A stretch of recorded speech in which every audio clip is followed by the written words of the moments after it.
ರಾಮಾಚಾರಿ ಮತ್ತು ಕಿಟ್ಟಿ ಇಬ್ಬರು ಕೂಡ ಮನೆಗೆ ಎಂಟ್ರಿ ಕೊಟ್ಟಾಗಿದೆ. ವೈಶಾಖ ಶಾಕ್ ಆಗಿದೆ, ಎಲ್ಲವೂ ಕೂಡ ಆಗೋಯ್ತು.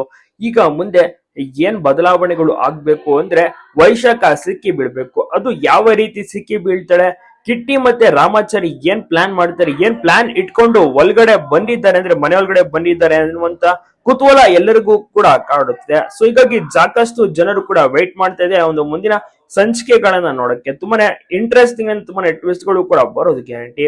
ಇಬ್ಬರು ಕೂಡ ಒಂದೇ ಡ್ರೆಸ್ ಅನ್ನು ಕೂಡ ಹಾಕೋಬಿಡ್ತಾರ. ಕನ್ಫ್ಯೂಸ್ ಮೇಲೆ ಕನ್ಫ್ಯೂಸ್ ಮನೆ ಅವ್ರಿಗೆ. ಆದ್ರೆ ರಾಮಾಚಾರಿ ಮತ್ತೆ ಕಿಟ್ಟಿನ ಕರೆಕ್ಟ್ ಆಗಿ ಕಂಡುಹಿಡಿಯುವುದು ಚಾರು ಮಾತ್ರ.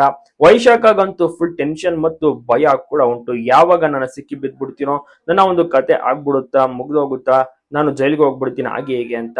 ವೈಶಾಖನ ಜೈಲ್ಗೆ ಕಳಿಸ್ಬೇಕು ಅನ್ನಂತ ಒಂದು ಕಿಟ್ಟಿಯ ಪ್ಲಾನ್ ಆಗಿರುತ್ತೆ. ಅದು ನಿಜಕ್ಕೂ ನೆರವೇರುತ್ತಾ ಏನು ಅಂತ ಮುಂದಿನ ದಿನಗಳಲ್ಲಿ ಕಾದು ನೋಡಬೇಕಿದೆ. ಒಟ್ಟಿನಲ್ಲಿ ಸೂಪರ್ ಆಗಿ ಬರ್ತದೆ. TRP ಸಹ ಮುಂಚೂಣಿಯಲ್ಲಿದೆ. ಡುವಲ್ ಪಾತ್ರವನ್ನ ತುಂಬಾನೇ ಚೆನ್ನಾಗಿ ಋತ್ವಿಕ್ ಅವರು ಕೂಡ ಮಾಡ್ತಿದ್ದಾರೆ. ಅವರ ಹೆಸರು ಋತ್ವಿಕ್ ಅಂತ. ಚಾರು ಪಾತ್ರವನ್ನ ಮಾಡ್ತಿರುವಂತ ಈಕೆ ನಿಜವಾದ ಹೆಸರು ಮೌನ ಅಂತ. ವೈಶಾಖ ಪಾತ್ರ ಮಾಡ್ತಿರುವಂತ ಈಕೆ ನಿಜವಾದ ಹೆಸರು ಐಶ್ವರ್ಯ ಅಂತ. ಎಲ್ಲರೂ ಕೂಡ ಪ್ರತಿಯೊಬ್ರು ಕೂಡ ತುಂಬಾನೇ ಚೆನ್ನಾಗಿ ನಡೆಸ್ತಿದ್ದಾರೆ. ಇನ್ನು ಆಚಾರ್ಯರಾಗಿರ್ಬೋದು,